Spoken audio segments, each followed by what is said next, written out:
अस्सलाम वालेकुम। मेरा नाम मोहम्मद उसामा ताहिर है फ्रॉम स्टडी टाइम्स कंसल्टेंट। और आज की जो वीडियो है इसमें हम बात करेंगे अबाउट स्टडी इन स्वीडन। और जो नेक्स्ट अवेलेबल इनटेक है वो सितंबर 2025 की इनटेक है, जिसका एप्लीकेशन पीरियड 15 अक्टूबर से स्टार्ट हो गया है और 15 जनवरी तक ओपन रहेगा। डॉक्यूमेंट सबमिशन की लास्ट डेट जो है वो 1 फेब होगी। अभी इसमें डॉक्यूमेंटेशन रिक्वायर्ड कौन सी होगी इसमें हम थोड़ी देर बाद बात करते हैं। उससे पहले हम बात कर लेते हैं डेट्स पे। 1 फेब इसकी लास्ट डेट होगी डॉक्यूमेंट्स अपलोड करने की। उसके बाद जो मास्टर्स का एडमिशन का रिजल्ट है वो 22 मार्च को आएगा, और बैचलर्स का जो एडमिशन का रिजल्ट है वो 11 अप्रैल को आएगा। एडमिशन का रिजल्ट आने के बाद आपके फीस इनवाइस जनरेट करते हैं। अब पहले यूनिवर्सिटीज जो थी वो खुद से ईमेल के थ्रू स्टूडेंट्स को उनकी फीस इनवाइसेस भेज देती थी। अभी उन्होंने थोड़ा सा सिस्टम चेंज किया, तो आपको जो अपनी फीस इनवाइस है वो लडोक सिस्टम से जाके खुद से डाउनलोड करनी होती है। लडोक से आप फीस इनवाइस अपनी डाउनलोड करें अपना बैंक के through, money exchange, western union, किसी भी चैनल के थ्रू, या अगर आपका कोई रिलेटिव बाहर किसी और कंट्री में बैठा है लाइक यूके में या यूरोपियन किसी कंट्री में, तो आप वहां से भी अपनी फीस पे करवा सकते हैं। अप्रैल में आप फीस पे करने के बाद मई में आप अपनी बैंक स्टेटमेंट रेडी करके आप अपना वीजा फाइल कर सकते हैं। वीजा फाइलिंग के बाद it could take up to 2 weeks to 2 months जो माइग्रेशन रिस्पॉन्स करती है। इसमें जो लास्ट इनटेक का जो एक्सपीरियंस है उसमें विदाउट इंटरव्यूज भी वीजा ग्रांट हुए हैं। उससे पिछली इनटेक में स्टूडेंट्स को बेटर आइडिया कि जब पाकिस्तान में थी एम्बेसी तो 100% इंटरव्यू मैंडेटरी हो चुका था। लेकिन जब से एम्बेसी इथोपिया में गई है तो उसमें इंटरव्यू जो है वो दोबारा 50-50 चांस पे आ गया हुआ है। मेरी लास्ट इनटेक जो है वो 3 स्टूडेंट्स जो है वो इंटरव्यू के साथ गए हैं, बाकी स्टूडेंट्स जितने भी वीजास ग्रांट हुए सबके विदाउट इंटरव्यू वीजा ग्रांट हुए। तो अभी बात कर लेते हैं नेक्स्ट अवेलेबल इनटेक की।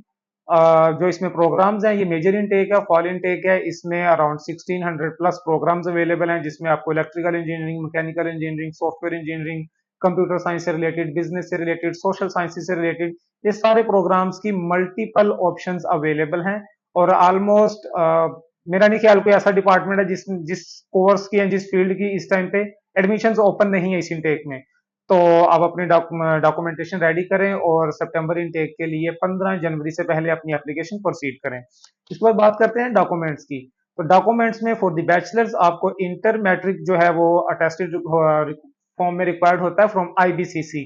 आपको इंटर की सनद और मैट्रिक की सनद ये इंटर बोर्ड से अटेस्ट करवानी है। एंड देन आपको बैंक स्टेटमेंट की रिक्वायरमेंट है और पासपोर्ट की रिक्वायरमेंट है for the visa. For the admission IELTS is a mandatory thing for the bachelors and masters। 3 documents required हैं for the admission. First of all आपका passport है, second document आपके educational documents हैं, और third document जो है वो आपका आइल्स है। आइल्स की रिक्वायरमेंट बैचलर्स एंड मास्टर्स के लिए सेम है, 6.5 overall, not less than 5.5 in any module. Alternate test में पीटीई एक्सेप्टेबल है, जिसमें आपको 62 ओवरऑल और 61 इन राइटिंग है। थर्ड टेस्ट जो स्वीडन एक्सेप्ट कर रहा है उसमें टोफल है। टोफल में आपको 90 स्कोर ओवरऑल और 20 स्कोर इन राइटिंग जो है वो मैंडेटरी है। अगर आप इन रिक्वायरमेंट्स को फुलफिल नहीं करते हैं तो आपका इंग्लिश टेस्ट एक्सेप्टेबल नहीं है और आपका एडमिशन नहीं होगा। उसके बाद जो हमारी नेक्स्ट स्टेप जो आता है एडमिशन अप्लाई करने के बाद, मास्टर का 22 मार्च को एडमिशन आता है। उसके बाद फीस इनवाइस है।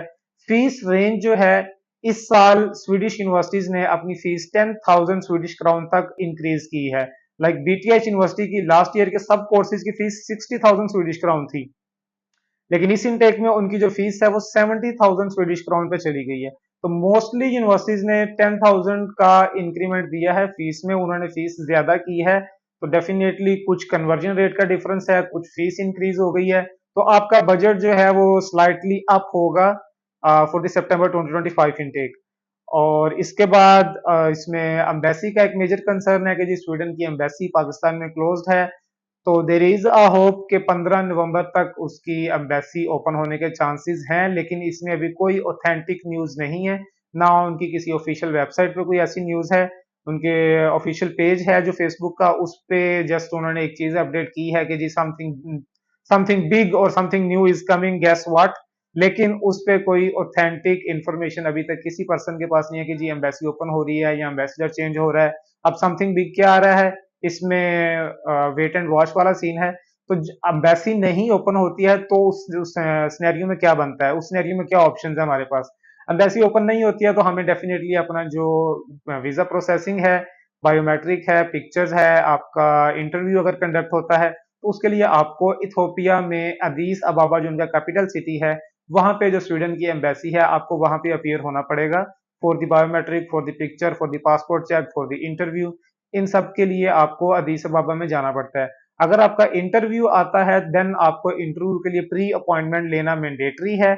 अगर आपका पासपोर्ट चेक और सिर्फ बायोमेट्रिक आता है तो ट्यूसडे और थर्सडे को 1:30 बजे से लेके 3:30 बजे तक उनकी एम्बेसी में ड्रॉप इन है। आप जाके विदाउट अपॉइंटमेंट आप इस टाइम पीरियड में इन 2 डेज में जाके अपने बायोमेट्रिक, अपनी पिक्चर वगैरह उतरवा सकते हैं।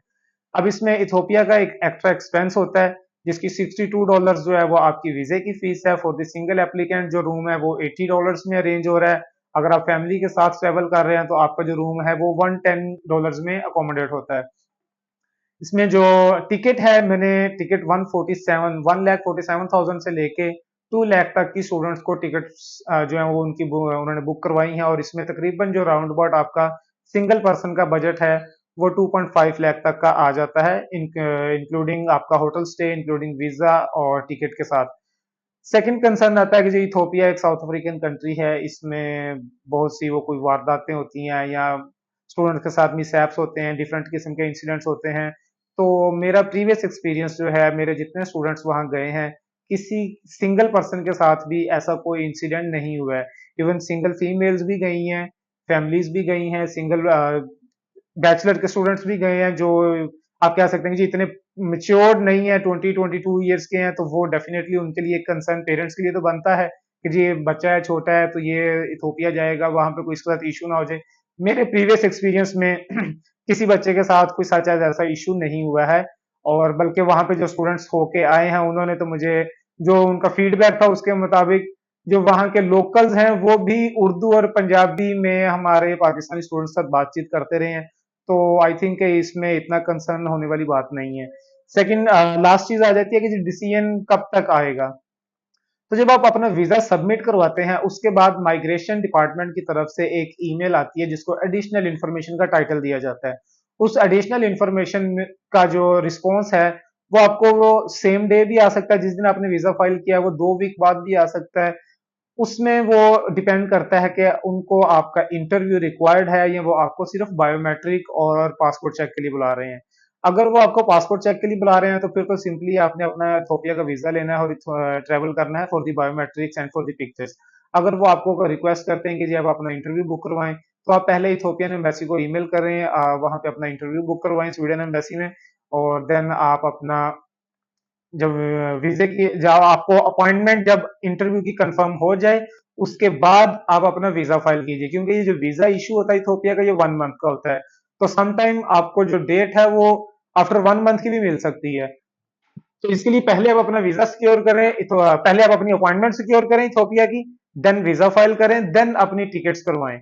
और टिकट करवाने के बाद आप जब आपकी डेट बुक हो जाए तो माइग्रेशन डिपार्टमेंट को उस एडिशनल इंफॉर्मेशन का रिस्पॉन्स आप दे दें कि जी मैंने अपनी डेट बुक करवा ली है, ये एबीसी मेरी डेट है, मैं इस डेट को with all the original documents में वहां पे अपीयर हो जाऊंगा और अपना इंटरव्यू कंडक्ट करवाऊंगा।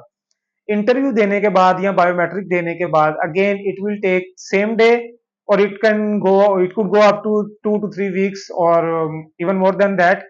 आपका डिसीजन आने में 3 to 4 वीक्स, 6 वीक्स तक का टाइम भी लग सकता है डिसीजन आने में। Basically it depends on the case officer कि वो आपका डिसीजन किस टाइम पीरियड में देता है। समटाइम केस ऑफिसर जो है वो अपनी एनुअल लीव्स पे चले जाते हैं, समटाइम उनका पब्लिक हॉलीडेज आ जाते हैं, सिक लीव्स आ जाती हैं, बीमार हो जाते हैं। तो उस सूरत में आपके वीजे के डिसीजन में डिलेज भी आने के चांसेस होते हैं। फैमिली के साथ अप्लाई करने के लिए इस टाइम यूके ने भी फैमिली केस बंद कर दिए हुए हैं और ऑस्ट्रेलिया वैसे अभी डेड कंडीशन चल रही है। तो स्वीडन में आप जो अपना केस है वो विद फैमिली अप्लाई कर सकते हैं। अब फैमिली के साथ कुछ स्टूडेंट्स के कंसर्न आते हैं, सर क्या मैं अपने भाई को लेके जा सकता हूँ, क्या मैं अपनी मदर को लेके जा सकता हूँ। तो फैमिली में आपके सिबलिंग्स नहीं आते हैं, पेरेंट्स नहीं आते हैं, आपकी मिसेज, हस्बैंड और बच्चे जो हैं उनको आप as a spouse, as a family members साथ में कैरी कर सकते हैं। आप अंडर 18 होने चाहिए और उसके लिए आपको 2 डॉक्यूमेंट्स की सिर्फ रिक्वायरमेंट होती है। एक आप अपना उनके साथ रिलेशन शो करेंगे, लाइक अगर बच्चे हैं बर्थ सर्टिफिकेट शो करें, अगर स्पाउस है अपना तो आपका तो अपना एमआरसी शो करें। सेकंड थिंग जो है वो आपकी बैंक स्टेटमेंट की अमाउंट इंक्रीज करती है। सिंगल पर्सन के लिए तकरीबन 35 to 40 लाख की बैंक स्टेटमेंट रिक्वायर्ड है, depending on the fluctuation of the Swedish crown rate. और जो फैमिली केस है स्पाउस के लिए, उसमें आपको 15 to 20 लाख की रिक्वायरमेंट है। पर किड जो है वो आपको अराउंड 10 to 13 लाख की रिक्वायरमेंट है। तो ये आप बेसिकली कैलकुलेशन करते हैं उनकी as per the official website. उन्होंने एक स्पेसिफिक अमाउंट दी हुई है कि आपने पर मंथ के इतने स्वीडिश क्राउन्स जो हैं वो शो करने हैं। आप उसको कैलकुलेशन करके, लाइक हस्बैंड वाइफ का केस है तो वो आपको 60 लाख की bank statement more than enough है फॉर द फैमिली वीजा। उसके बाद मेजर इसमें आई डोंट थिंक सो कि कोई चीज रिमेनिंग है, लेकिन अगर आप अप्लाई करना चाह रहे हैं तो एज सुन एज पॉसिबल अपनी एप्लीकेशन, अपना प्रोसेस स्टार्ट करें, डॉक्यूमेंट्स की अटेस्टेशन करवाएं और before 15th of January at least अपने प्रोग्राम सिलेक्ट कर लें। इवन अगर आपके कुछ डॉक्यूमेंट्स अभी अटेस्टेड होने वाले हैं, उसकी डेट मिली हुई है, फिर भी 15 जनवरी से पहले अपनी एप्लीकेशन, अपने कोर्सेज लाजमी सिलेक्ट कर लीजिएगा।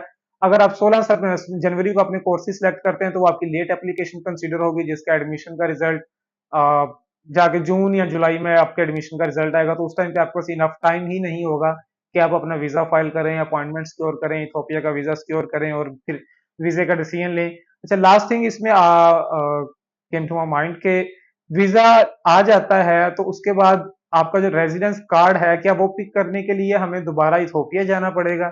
तो इसमें दो ऑप्शंस हैं। फर्स्ट यही है कि जी यस, आपको इथोपिया जाना पड़ेगा। सेकंड ऑप्शन ये है कि अगर आपका कोई दोस्त, कोई रिलेटिव स्वीडन में अवेलेबल है तो आप एक कंसेंट लेटर, एक अथॉरिटी लेटर साइन करके एम्बेसी में देते हैं कि जी मेरा जो वीजा आ जाए तो वीजे का डिसीजन लेटर और मेरा रेजिडेंस परमिट कार्ड इस एबीसी पर्सन को XYZ एड्रेस पे स्वीडन में डिलीवर कर दिया जाए। तो वो पर्सन वहां से जेरिस के थ्रू आपका जो है रेजिडेंस कार्ड और आपका वीजा डिसीजन लेटर, वो TCS DHL जेरिस के थ्रू करवा के तो वो आपको पार्सल पाकिस्तान में दे दे, जिसके थ्रू आप अपनी फर्दर स्वीडन की ट्रैवलिंग कर सकते हैं।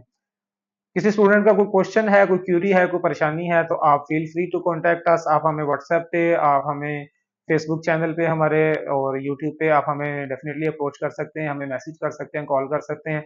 अगर आप हमारे नियर बाय हैं, लाहौर सिटी से हैं या आपका लाहौर आना जाना लगा रहता है तो आप हमें पर्सनली ऑफिस भी विजिट कर सकते हैं। हमारा office DHA phase 3 Y block में है, plaza number 272। Thank you so much.